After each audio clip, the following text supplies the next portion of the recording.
দুই কান্দে দুই লগে তোমার দুইজনা পাহারা, তোমারে কেলা তোয়া পলাইছে তাহারা। তোমার আটকুটুরি নয় দরজা, আটকুটুরি নয় দরজা বন্ধ যে আজ হলো রে হলো, মুখে আল্লাহ রাসূল সবে বলো, ও মুখে আল্লাহ রাসূল সবে।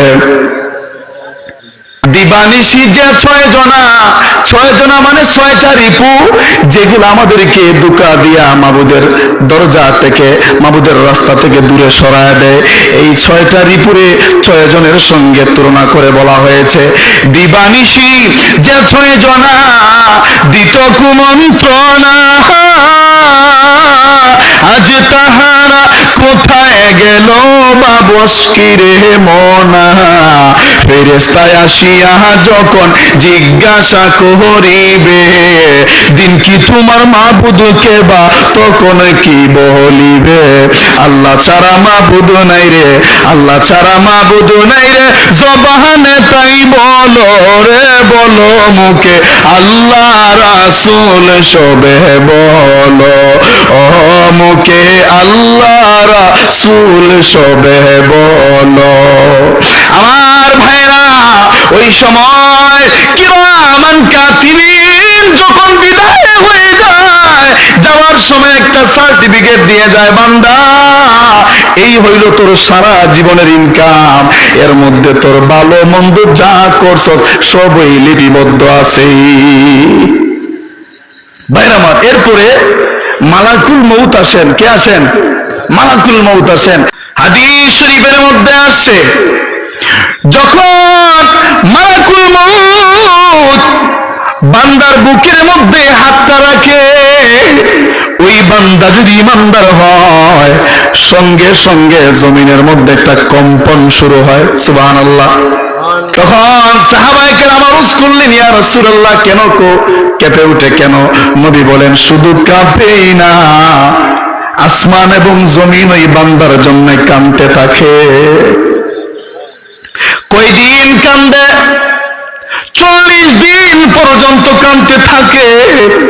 শুধু তাই নয়, আসমান থেকে যখন কান্নার আওয়াজ শোনা যায়, তখন জমিন বলে, আসমান রে তোমরা কেন কান্দো রে? আসমান, 7টা আসমান আছে কিনা নাই? আসমান রে তুমি কেন কান্দো?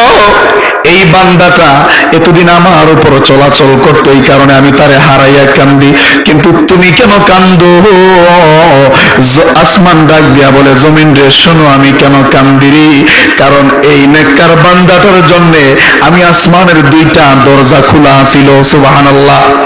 একটা দরজা দিয়া তার জন্য এই জমিনের মধ্যে আল্লাহ তাআলা রিজিক পাঠাইতেন, আর আরেকটা দরজা দিয়া তার নেক আমলগুলি আল্লাহর দরবারে পৌঁছতো। এই বান্দাটা মারা যাওয়ার মাধ্যমে 2টা দরজাই বন্ধ হয়ে গেল, এই কারণে আমি কান্দি। শুধু তাই নয়, হযরতে আতা খুরাসানী রাহমাতুল্লাহি আলাইহি নামে একজন আল্লাহর ওলি ছিলেন, বহুত বড় একজন বুজুর্গ ছিলেন। উনি লিখেন ওনার জীবনীতে, উনি একদিন মুসাফির অবস্থায় এক মসজিদের মধ্যে নামাজ আদায় করার জন্য গিয়েছেন। নামাজ আদায় করতে গিয়ে দেখেন মসজিদের কোণা থেকে কান্নার আওয়াজ ভেসে আসতেছে। উনি ওনার কাশ্মীর চক্ষু দিয়া যখন তাকাইলেন, তখন তাকায় দেখেন একটা জায়নামাজ থেকে কান্নার আওয়াজ আসতেছে। সুবহানাল্লাহ। তখন উনি ওনার কাশফের মাধ্যমে জায়নামাজকে প্রশ্ন করলেন, জায়নামাজ তুমি কেন কান্দো? তখন এই জায়নামাজ মানে ওই নামাজের জায়গা থেকে আওয়াজ আসতেছে, ও আল্লাহর ওলি, আমার মধ্যে এতদিন একজন বুজুর্গ ছিলেন, আল্লাহর বন্ধু ছিলেন, নামাজ আদায় করতেন, গত 1 সপ্তাহ হলো উনি দুনিয়া থেকে বিদায় হয়ে গেছেন, উনার বিরহে আমি আজও পর্যন্ত কান্না করতেছি। জমিন পর্যন্ত কান্দে। এরকম জীবন আমরা গঠন করতে চাই কি চাই না? যেরকম চাই কি চাই না?